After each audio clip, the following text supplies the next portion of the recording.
નમસ્કાર, હું છું પ્રિયા અને તમે જોઈ રહ્યા છો જનતા કી જાણકારી ન્યૂઝ। નજર કરીએ આજના સમાચાર ઉપર। સોમનાથમાં શ્રાવણ માસના પ્રથમ દિવસે જ હીરાબેન સતી કુંવર ટ્રસ્ટના મીનાબેન આર જાદવે સોમનાથ અમરેલી વાયા તાલાલા સોમનાથ ઉના ખાંભા અમરેલી એસટી બસ સેવાનો પ્રારંભ કર્યો। અમરેલી એસટી ડિવિઝનની અમૂલ્ય ભેટ।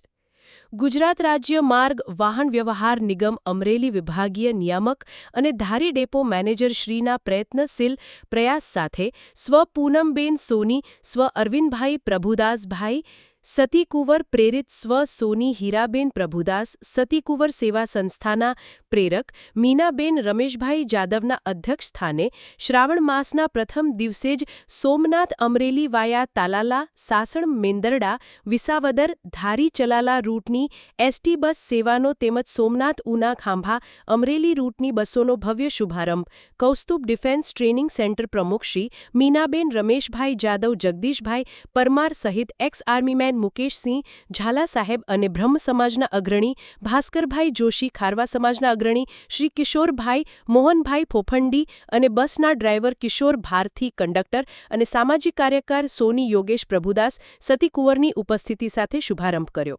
આ બસ ધારી અમરેલી અને અમરેલીથી સોમનાથ મહાદેવની વિશેષ સલામત રીતે અવરજવર બસ સેવા શરૂ કરવામાં આવી। આ બસ સેવા શરૂ કરવા માટે અમરેલી ડિવિઝનના અધિકારી તેમજ અમરેલી ડેપો મેનેજર શ્રી કરમટા સાહિબશ્રીના સાથ સહયોગ સાથે સોમનાથ ઉના ખાંભા અમરેલી રૂટ અને ધારી ડેપો મેનેજર શ્રી દાદુ સાહેબ ધન્યવાદને પાત્ર છે। આ બસ સેવા સોમનાથથી બપોરે સોમનાથ મહાદેવની આરતી બાદ બપોરે 12:45 કલાકે ઉપડશે, જે તાલાલા સાસણ મેંદરડા વિસાવદર ધારી ચલાલા રૂટની એસટી બસ સેવાનો લાભ લેવા કૌસ્તુભ ડિફેન્સ ટ્રેનિંગ સેન્ટર પ્રમુખ શ્રી મીનાબેન રમેશભાઈ જાદવ દ્વારા ખાસ અનુરોધ કર્યો છે। અહેવાલ શ્રી મીનાબેન જાદવ, ગીર સોમનાથ। વિશેષ તો આમ તો કંઈ કહેવા પણ હોતું નથી, પણ મીનાબેન જાદવની જે વિશિષ્ટ સેવાઓ સમાજ પ્રત્યેની છે એ તો જાયઝ છે અને બધાને ખ્યાલ જ છે। એમનું આ વિશેષ દેશકલ્પીમાં એક વધારાનું છોડું ઉમેરાનું કે જે ઘણા સમયથી આ સર્વિસ જે છે એ પહેલાં ચાલતી હતી, છેલ્લા લાંબા સમયથી બંધ છે, આજે એ ચાલુ થાય છે।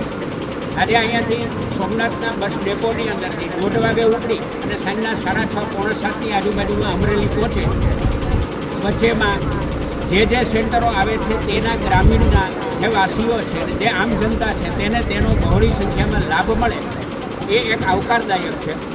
એટલે આ માટે થઈને યોગેશભાઈ આપણે મીનાબેનને એમની ટીમને ખૂબ ખૂબ શુભેચ્છાઓ આપું છું।